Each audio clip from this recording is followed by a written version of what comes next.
ಅಕ್ಕ, ಯುಗಾದಿ ಹಬ್ಬ ಐತಿ, ಏನಾದ್ರೂ ಹೇಳಲ್ಲ ಸ್ವಲ್ಪ. ನನ್ನ ಪ್ರೀತಿಯ ಅಕ್ಕ ತಂಗಿಯರಿಗೂ ಹಾಗೂ ಅಣ್ಣ ತಮ್ಮಂದಿರಿಗೂ ಯುಗಾದಿ ಹಬ್ಬದ ಹಾರ್ದಿಕ ಶುಭಾಶಯಗಳು. ನಿಮ್ಗೆಲ್ಲರಿಗೂ ಯುಗಾದಿ ಹಬ್ಬ ಒಳ್ಳೇದು ಮಾಡಲಿ.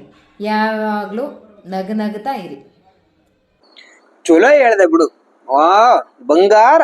ಅಕ್ಕ, ಮತ್ತೆ ಇದು ಯುಗಾದಿ ಹಬ್ಬಕ್ಕ ಏನೇನ್ ಮಾಡ್ತಾರ, ಏನೇನ್ ತಿಂತಾರ? ಎಲ್ಲರೂ ಬೇವು ಬೆಲ್ಲ ತಿಂದ್ರಾ? ಬೇವು ಬೆಲ್ಲ ತಿಂತಾರಲ್ಲ. ಓ, ಕರೆಕ್ಟ್. ಸೊ ನೀ ಎಷ್ಟ್ ತಿಂದಿ? 4, 5, 6, 7 7 ಬೇವು ತಿಂತಾ ಇದ್ದೀನಿ. ಏಳೇ ಯಾಕ? 7 ಯಾಕೆ ತಿನ್ಬೇಕು ಅಂದರೆ ಜೀವನದಲ್ಲಿ ಯಾವಾಗಲೂ ಏಳಿಗೆನೇ ಇರಬೇಕು. ಓ, ಏಳಿಗೆ ಸಿಗ್ಲಿ ಅಂತ. ಸರಿ. ಕೆಳಗೆ ಇಲ್ಲೇಬಾರ್ದು.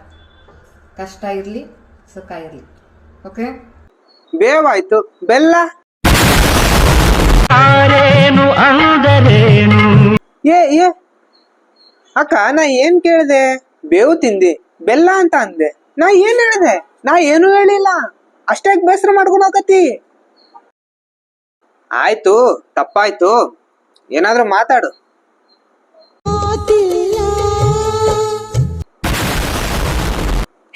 ನಾನ್ ಏನ್ ಹೇಳಿದೆ? ಏನಾದ್ರೂ ಅದನ್ನ ಮಾತಾಡಲ್ಲ.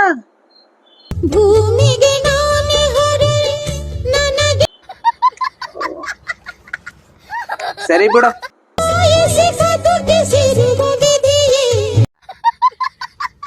ಯಾವ ಅಕ್ಕಗೆ ಬ್ಯಾಡ್ ಕಮೆಂಟ್ ಹಾಕಿದ್ದು? ಅಕ್ಕ ಏನೋ ಹೇಳ್ತಾಳೆ ಕೇಳ್ರಲ್ಲಿ. ಗಂಡಿಗೆ ಎದುರ್ಲಿಲ್ಲ, ದಾಳಿಗೆ ಎದುರ್ಲಿಲ್ಲ.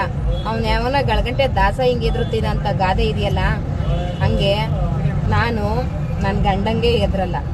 ನೀನ್ ಬ್ಯಾಡ್ ಕಮೆಂಟ್ ಮಾಡೋ ಗಾಂಡು ನನ್ನ ಮಕ್ಳಿಗೆ ಎದುರುತ್ತೀನ? ಏ ಬಲೆ ಅಕ್ಕ, ನೀ ಗಂಡಿಗೆ ಎದುರಲಿಲ್ಲ, ಗಾಂಡು ನನ್ ಮಕ್ಳಿಗೆ ಏನ್ ಎದುರುತ್ತಿ? ಬಲೆ ಕರೆಕ್ಟ್ ಇದೀನಿ. ಕರೆಕ್ಟ್, ಶಬಾಷ್.